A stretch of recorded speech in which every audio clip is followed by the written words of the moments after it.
Yeah. Wake up with coffee and sports. Sunrise glow, listen coast to coast. A flow like you know. Offensively, who made them? Oh, Patrick Mahomes. Sideline to sideline with plays to show. This network's got the spark. When you put up 300 yards rushing against someone, that you got your butt whooped. I feel like I would have liked to see Oregon Ohio State in the semis, not the quarters. So I think some reseeding is probably where I would change. But they're out of their mind. They're going to do this 3 quarterbacks in a row. Here's the crazy. I just can't take it. Birds keep flying high, fans cheering loud, and one podcast moving through the crowd. Meaty boys brawling, no holds barred out. This wire life never in doubt. Tune into the vibe. That's my bold prediction for the show. Devin Booker, in the next 3 years, he will be a Houston Rocket. Because I still think Seth is still at the top of his game. I do. I think he's right there. Who knows? Maybe. Not this year, but one time soon. Why wouldn't we potentially see Seth and Roman? You know what I mean? Tune in the vibe.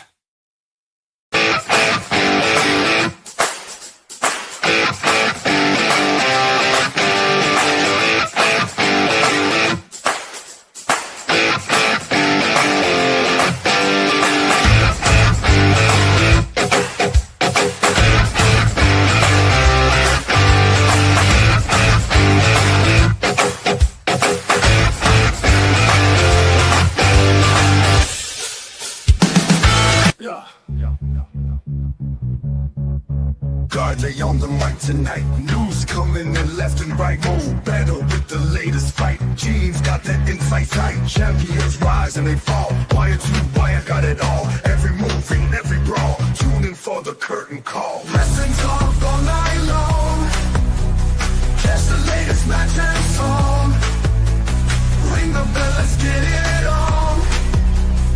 Every story bright and strong. In the ring they clash and roar. New rivalries and so much more. Titles change and legends lore. Hey, what's poppin', y'all? It is your boy, Guardy3. And of course, joining me just like every Meaty Boys episode, he is the greatest co-host of all time. He is Mo Betta. How you doing, Mo? Hey, what's going on, Brett? What's good, everybody? On a Monday, you're getting a little bit of Meaty Boys. Let's get into it.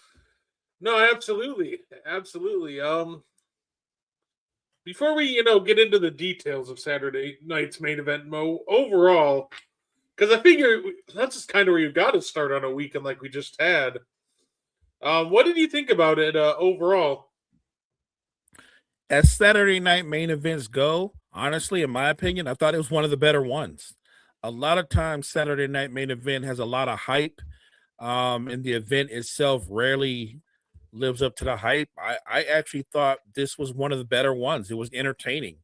So, look, from a fan standpoint, I thought you got a lot more bang for your buck from this particular Saturday night main event. I enjoyed it. No, absolutely. I think Saturday night main events, they should absolutely start building these around the younger talent because it just feels like it's the most exciting one. They gave you all these fun, dream matches with the NXT superstars, and I almost feel like going forward, they should be building these. I think I like that. No, I'd say the only real disappointment that I had from Saturday night's main event was, ironically, in the first match. It was obviously Cody Rhodes and Oba Femi that ended in disqualification. Not going to lie, Mo, I don't know if you agree or not, but look, I feel like that it wouldn't have hurt to give Oba the win there. It just feels like we went with the cheap way out with the DQ. Yeah, look, and the thing is, if Oba beats Cody, the title wasn't on the line. And you know what I mean? Nothing changes in terms of Cody being the number one guy in the company. Only thing it would do, and I think this is a positive, it would elevate Oba Femi because eventually he will be on the main roster and you're introducing him to a bigger, broader audience. I don't think it's a bad thing to let him get that win. That doesn't mean that when he's on the main roster that he's going to beat Cody for the title, but it does set him up. It gets him off to a strong start when he goes to the main roster. So I thought the DQ was kind of the coward's way out. Look, I enjoyed Saturday night's main event, but if I nitpick, I didn't like the outcome of that match. And I'll be honest, I'm not one of those guys that has to have the perfect ending, but I didn't like the ending to the very last match. I didn't. I thought I get it. Cena is the ultimate company man, but he'd already given. He had beaten Dom, but he had turned around and let Dom take the belt off of him. That's just Cena. And I just thought that his last match, come on, Hunter, you could have let him walk. It's not like a belt was on the line. He should have won that match. That's why the crowd's reaction was so strong, because they felt the way I felt. Like, come on, bro. Like, the biggest hill of the night, I know people were cursing at Gunther, but the person that they were most angry at was Triple H. He say the crowd let him hear it. So when he came out there to congratulate Cena on a great career, they went right at Triple H. I'd be surprised if they didn't boo him again tonight if he comes out on Raw. They actually he had a press conference after that, little like Fastlane press conference, or Saturday night's main event press conference. And yeah, they booed the crap out of him again. They started AEW chants like, oh no. Yeah, they made sure to enough people were flipping him off that Triple H commented on it. But he's like, there's a lot of bloodline fans out there, I see it. Look, like I said, Hunter's done a lot of things right. It wouldn't have been, I don't think it'd have been too far-fetched for Cena to beat Gunther. He didn't have to make Gunther tap. He could have just pinned him, because to me, in letting Gunther beat Cena, by the way, and letting Gunther beat Goldberg, which made more sense, but he's beaten two guys that are considered some of the top stars ever. I think Cena's the guy.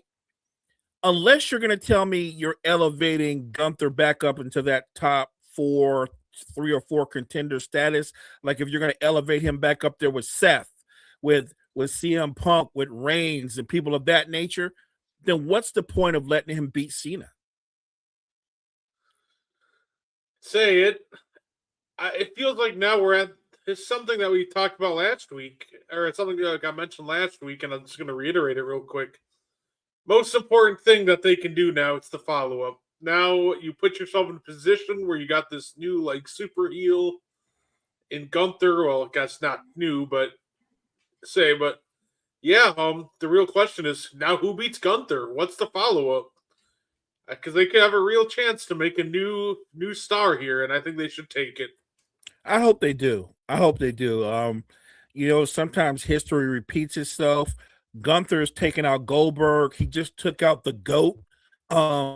He can come out and call himself a legend killer, right? Anybody that takes out John Cena and Goldberg, that's on your resume. You can call yourself a legend killer. Hey, and ironically, they teased the feud tonight with him and AJ Styles. Who else is retiring next year? AJ Styles. And you know what's going to happen. If he and AJ Styles get into it at the next pay-per-view, it'll be a great match, but Gunther's going to win. And maybe that's part of the plan. It's going to build this momentum to where Gunther becomes a little bit bigger, a little bit more prominent, because he's taken out these great stars at the end of their careers. I kind of like it. Yeah, no, absolutely. I say, yeah, and it'd be interesting to see how far they go with that, right? Because there are rumors about Lesnar retiring soon, kind of like SummerSlam's in his hometown of Minneapolis. So there are rumors of a Lesnar retirement match, and eventually AJ Styles this year too. Chris Jericho might come back for a retirement run. So I don't want to. I love Chris Jericho, but I don't know if I need to see a retirement run. Yeah, I'm not sure. I'm just curious on how many of those guys they feed to Gunther for more retirements. Yeah, look, I think that's possible, but the one that I'd have questions about is I don't know how you would swing that with Lesnar because Lesnar's a heel. And I don't know if it's sellable that Gunther could out and out just bully Lesnar around the ring because that doesn't seem it goes against everything Lesnar is. Like you would say the opposite that Lesnar would pretty much beat the hell out of Gunther. So I guess they could make that match happen, but you better do it in a way where fans are like, yeah, I can see where that could happen because that's a tough sell. Yeah, no, that's fair. I feel like I feel like that match has got to be on their radar. I know they were talking about it as a possible WrestleMania 40 match before Lesnar was taken off, all plans after the Rumble, but actually, that was right before the Rumble. But yeah, no, I know that's one match that they were treading for beforehand. So yeah, I hope they do. Oh, I'm here for it. Don't get me wrong. It's uncreative how they figure out how they want to do it, but as a fan, I absolutely want to see that. No, fair. Hey, you know what? Ladies showed out on Saturday night's main event too. Bailey versus Sol Ruka. So gotta respect them for that. Look, man, there are certain wrestlers that are just your favorite wrestlers. You're just drawn to them. I'm drawn to Ilya Dragunov. I think there's something about Dragunov that just draws me in as a fan. Sal Ruka does the same thing for me. Maybe because she can wrestle multiple styles, and I love that about her. She's got natural charisma, but you pointed out something that I wholeheartedly agree. And as terrific as she is, she's got to come up with another finisher because her own finisher is going to shorten her career. Yeah, it's one of those things where obviously you watch like Randy Orton will miss a lot of time with the RKO with his back. When I watched obviously we watch that happen with Randy and I'm watching Soul's finisher, I'm like, that's really cool, but like I said, I get a little anxious with it, but it's dope. She does it so well, though. So it's one of those things I hope she keeps it, but for special occasions. Yeah, look, yeah, use it for special occasions. Maybe one day when she's competing for the women's title. But up until then, I don't know, learn a sharpshooter, learn some kind of submission hold. You know what I mean? Like just take anything that's gonna lessen the pounding that her body's going to take because and I know she's also a high flyer. And when you're a high flyer, you're already doing a lot of stuff to your body. No, absolutely. And the tag team match with Styles and Dragon Levers, say Leon Slater and Javon Evans. So Javon Evans is so much fun, man. I love watching Javon Evans. Is it me or is Javon Evans the guy in WWE in that universe that looks like a video game athlete? Right? You know what I mean? Like Javon Evans, like the guy isn't freakishly athletic, explosive. He's just fun to watch. He kind of gives you that vibe that you got years back when Kofi was young. You know what I mean? And Kofi was super explosive. And I just think that the sky is the limit for a guy like Javon Evans. If they're going to move Obafemi up to the main roster, then he'll probably drop the belt in the new year to Javon Evans. And I'm good with that because I think Javon Evans is a star on the rise. And I think Obafemi is ready for the main roster. Say the cool part about Obafemi is watching his entrance. I'm like, man, that's gonna look so cool on a WrestleMania stage one day. It is a dope entrance. I like it. It's a dope entrance. It's not super sophisticated, but it fits him perfectly. Yeah, absolutely. Say I'm imagining that at like a bigger, like one of those grand like Mania stages. It's gonna be so cool.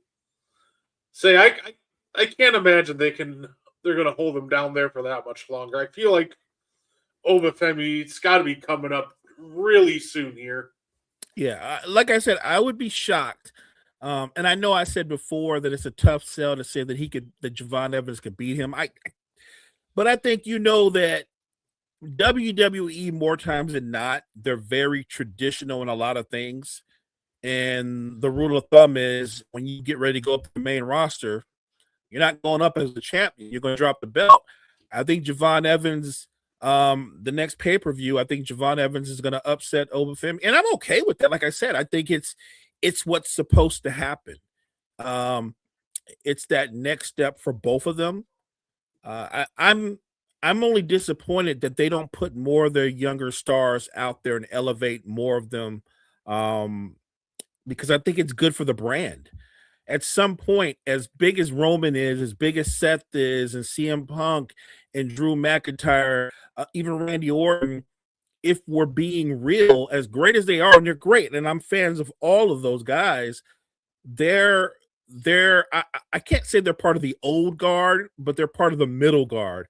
And because they're still at the top, it's hard for younger guys to come up and impact the main roster. And it's not like they don't have talented young guys left and right, because they do, but they don't push them. Hey, you know what? Fair enough. Hey, I think that's going to be we're going to be obviously down a couple main eventers, so there's going to be room for some new ones, right? Say Cena's obviously now officially retired. AJ Styles is going to be retired. So I do hope that they start pushing some of these more, these new up and comers to that. I just think infusing like the NXT and young talent on Saturday night's main event, outside of it being Cena's last match, it's just such a big reason. It just felt more than a regular one. I agree. It felt different, and maybe that's because they did put out a lot of those NXT guys, those talents, those gentlemen, those ladies, and they all killed it. They all did their thing. Like, even though the match ended in disqualification, you could see Obafemi showing that he can be in the ring with main event type talent, and he fits. He's there. He's in his element. He's one of those guys, when he does hit the main roster, I don't think they can keep him down. I'm greedy, though. I'm the wrestling fan that's greedy, because I'm like, I want Obafemi to get a push, but at the same time, I also want the Samoan Werewolf to get a push. Like, he got a push, and then they kind of like backed off of him, because they 1 minute they wanted him to be a heel, then they wanted him to be kind of the anti-hero type, and that didn't really flow for him. I'm not sure if he's injured again, but I feel like they don't know what to do with him now. I know he had to miss some time because he needed a dental surgery, I believe. I think that's why McIntyre wrote him off initially. But yeah, no, that's another guy that I'd love to see get a push. Say, Batu's terrific. Obafemi will always be up there. What about Mello? I would love to see. I would love to see it. I don't know if WWE would love to see it, but they don't seem to love Mello, and I think Carmelo Hayes has every element you need to be a big star. He has the wrestling chops. He can wrestle. He's a ground wrestler. He can go aerial. I don't know why they don't want to push him, because he's a terrific talent. I get it, though. It's hard to break through, but I'm not unrealistic. I'm not saying make Mello the world heavyweight champion. What I am saying is he's more than talented enough, Brett, and I'm sure you'll agree, to be able to hold one of those mid-card belts. Yeah, and I absolutely agree. I think he's talented enough for the mid-card. I think he's a guy that has talent enough for a world title run someday. I think he has so much talent, and that's why it was so weird to me for the longest time how they're not, they're kind of not jumping on him, because he does seem to be very popular with the crowd. Anytime I see him on TV and listen to the crowd, they love him. So yeah, it'll be interesting. Would that be, do you think that's the guy you'd like to see maybe get the biggest push in 2026? For me, it is. You know what I mean? He's been there longer, but, I think he's earned the right to be pushed. He's he's a naturally gifted performer, and I get it. I think a great rivalry would be Mello versus my guy, Dirty Dom. I think that'd be a great rivalry. Or they just had a great match not too long ago. I could watch Mello and Dragunov go at it 24/7. That's how good, because they have great in-ring chemistry. Say, you know what? That's fair. I would love a Carmelo Hayes, Dirty Dom, kind of rivalry. That would be a lot of fun. Yeah, I'm curious to see what they do with them because, yeah, I'm sure you're probably going to move Gunther up into one of the main event slots if you didn't consider him one already. He's definitely been protected like one. He's only lost like 2 matches all year. So, but yeah, it'll be interesting to see who else they elevate for these open spots. You brought up a good point with Gunther. He lost to Jey Uso, but he avenged that loss. And then he lost to CM Punk. Those are I think those are his only 2 L's for the year. Yep. Yeah. No. Like I said, they're doing well with him. So, of course, Mo, we have a couple matches that were announced too for AEW World's End. Of course, I'm really excited to go to that one. We got our world title match. It'll be Samoa Joe versus Hangman versus Swerve. And a women's world title match. So we got Statlander versus Jamie Hayter. Say it's going to be at least a 5-match card. We'll see how many more get announced. But say I don't know about you, Mo, but I'm so hyped to watch World's End. That triple threat. Sign me up. Yeah, look, the triple threat alone makes it a must watch, and I definitely want to see Statlander versus Hayter. So I think that's another great match. But yeah, look, I'm one of those guys. I've been a Samoan Joe fan from way back, and to still see him doing what he's doing at a high level this late into his career, Samoan Joe's just tough as nails. But now you bring Hangman back, and then throw Swerve in. That's going to be a banger. That alone is going to be a banger. So I love the idea of those 3 guys going for the belt. Can't wait. Absolutely. I'm obviously that's the one. I got my tickets for it. I'll definitely have to let y'all know how that goes. I got the special VIP pack. So remember, make sure you got to let me know if you get to meet and take a pic with Tony Khan. You got to post that. I absolutely will. All my favorite selfies have come pictures have come with wrestlers from various events. Got a picture with Bryan Danielson from an AEW event. That's awesome. Got a picture. Well, it wasn't at. It was at a WrestleMania where I got a picture with Pat McAfee. So definitely looking forward to see who comes out for the photo shoot that I get to snap a picture with. But it's going to be a lot of fun. I'll definitely take a lot of pictures and videos and keep you guys updated. That'll be awesome. So I guess real quick, obviously we got the Royal Rumble is the next pay-per-view, Mo. Who are some guys you'd like to see? Maybe they don't have to win the Rumble, but we mentioned Mello. Who are maybe some other guys that you'd like to see kind of maybe get a good push in the Rumble match? Because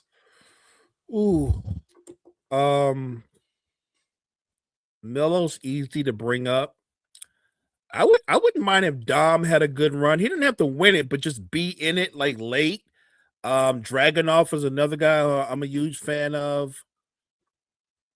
I'm trying to think of everybody that's not already main event guys. So I'm not thinking about McIntyre and Punk and people of that nature. Just the guys that are chasers.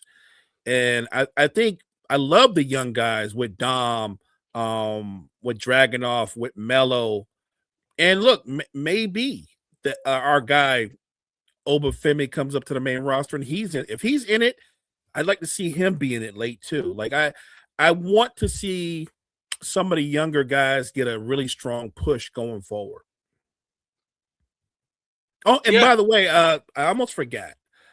What's my guys from the Profits? Montez Ford and Ford and Dawkins.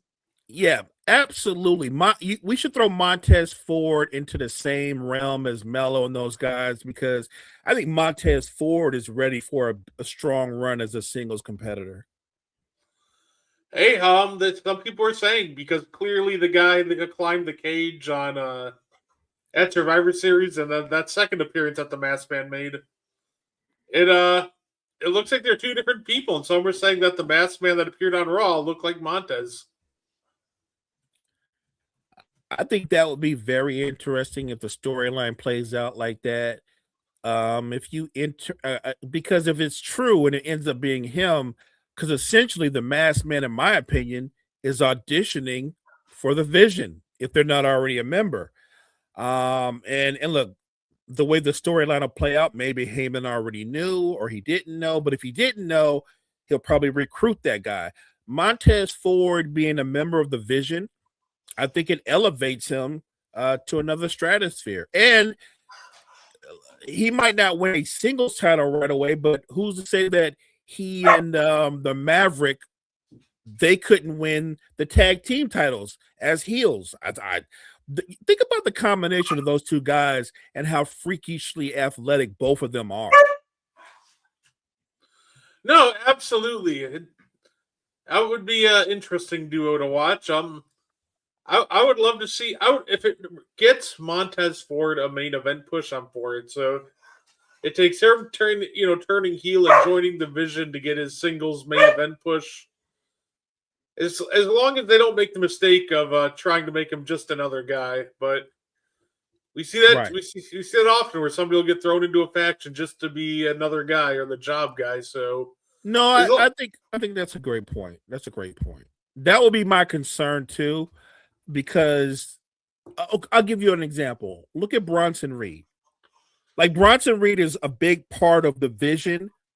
But I don't think Bronson Reed necessarily needs to have a belt to be a big part of the Vision, at least not right at this moment, at this stage of the Vision. But a guy like Montez Ford, if you throw him into the Vision and you've already got the Maverick there and you've already got Braun Breaker there, Breaker's going to go for singles titles. There's no point in having add Montez Ford there if you're not going to let him go for gold. Look, you can be a member of the Vision and go for the tag team gold, or you can be a member of the Vision and beat somebody up and take a mid-card belt. You would still be a member of the Vision, and the faction would elevate you, but you have to have Montez Ford. Like you said, I want to see Montez Ford in a main event match. I don't care if it's down the road and he's challenging the Usos, or the Usos are challenging him for the tag team belts, or he's challenging, or he beats Dom, or he beats Dragunov. I just want to see Montez Ford get some main event shine. Yeah, no, absolutely. That would be awesome. It's something that I know I've been clamoring for that for a little bit now, and I think people would love to see it. So maybe in 2026 we can get ourselves a nice solo, Montez Ford push. That'd be awesome. And look, his partner from I think he can have a nice run in the mid card, right? Like I don't think he's a one trick pony either. Like he's actually a pretty talented big man and pretty agile. So I think there's a role for him too going forward.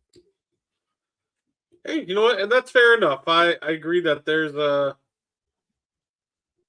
definitely a role for both of them. I feel like that, Ford's maybe got that. I think Ford's has a main event ceiling on him, and I think Right. Dawkins will be a very good Intercontinental champion one day. Both are great spots to be. yeah, right. And that is not a bad lane.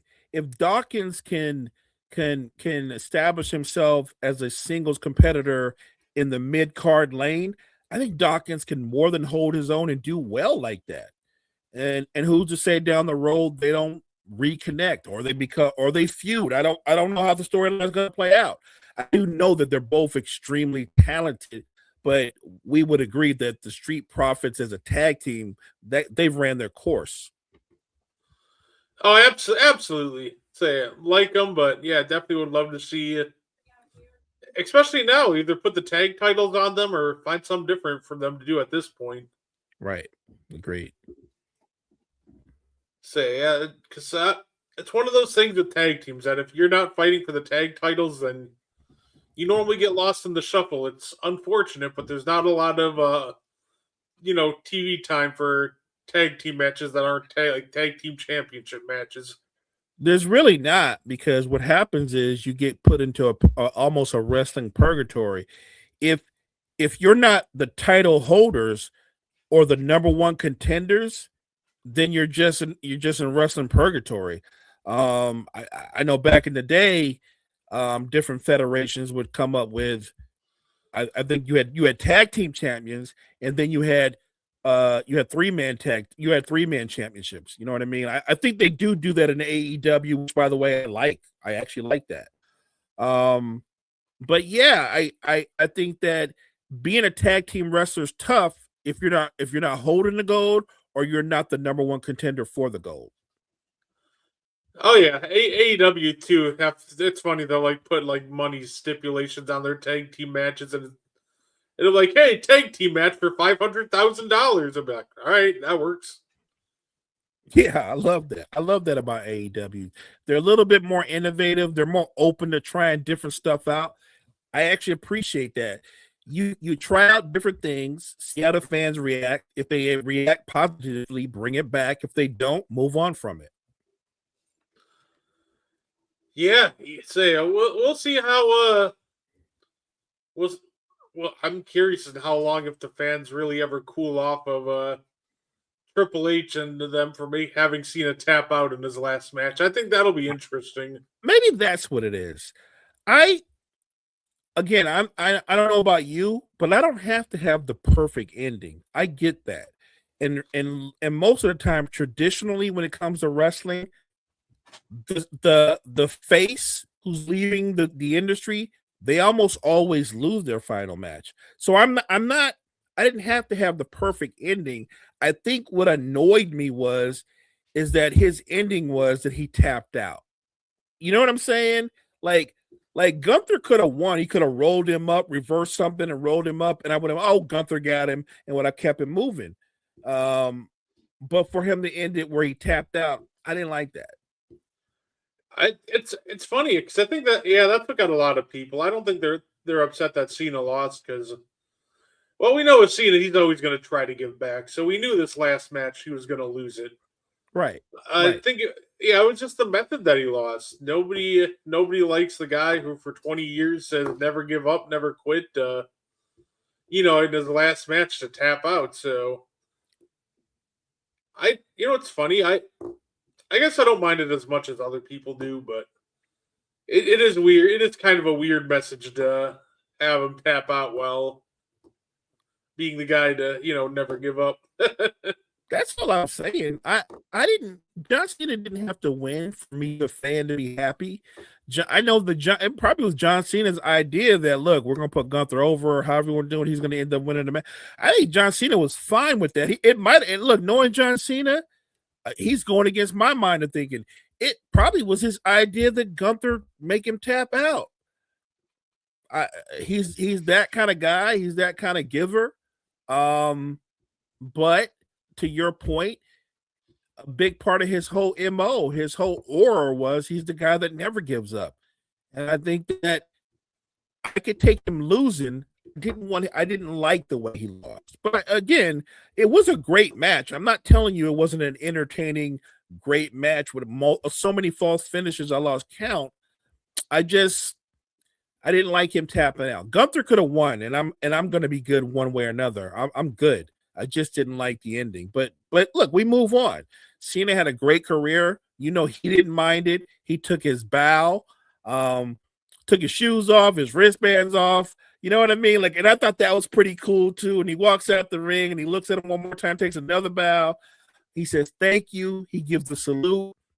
And he walks away again. And that's just John Cena, a class act. That's just John Cena, the GOAT. And even though he lost, the way he did that at the end, the way he walked out, the way he saluted the fans, I came away feeling good. I'm shocked somebody in the front row didn't almost do a repeat of the infamous "If Cena loses, we riot" sign. I'm shocked somebody didn't have the if Cena say same thing. It was "If Cena wins, we riot." That was the sign. I'm shocked somebody didn't make "If Cena loses, we riot" sign. A little play off of the ECW sign. I saw a cool sign. I don't know if you saw the sign. Maybe you saw it. It was one of those signs and it said, "I'm not crying. I've just been cutting onions." Yeah. I thought that was awesome. I thought that was an awesome sign. Yeah, that was say the fans got creative with that, that's for sure.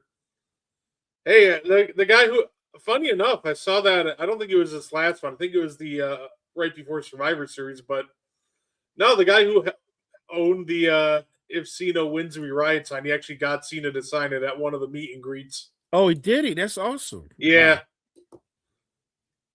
So, and isn't that ironic how full circle that has come now from "If Cena wins, we riot" to people following Gunther out to his car just to boo him because he beat Cena.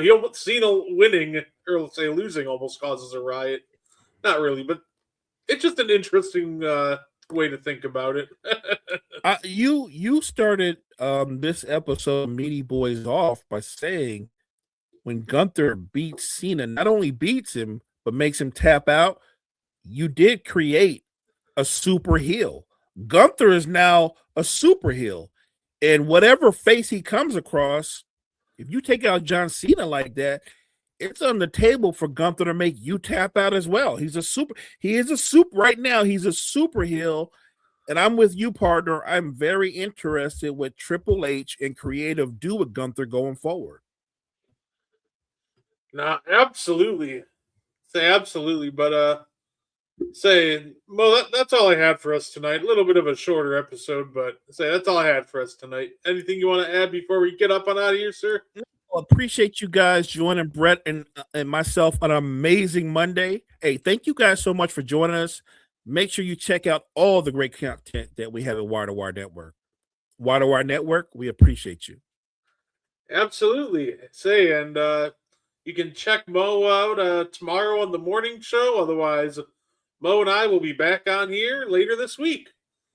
That being said, thank you guys for tuning in, and we will see you next time.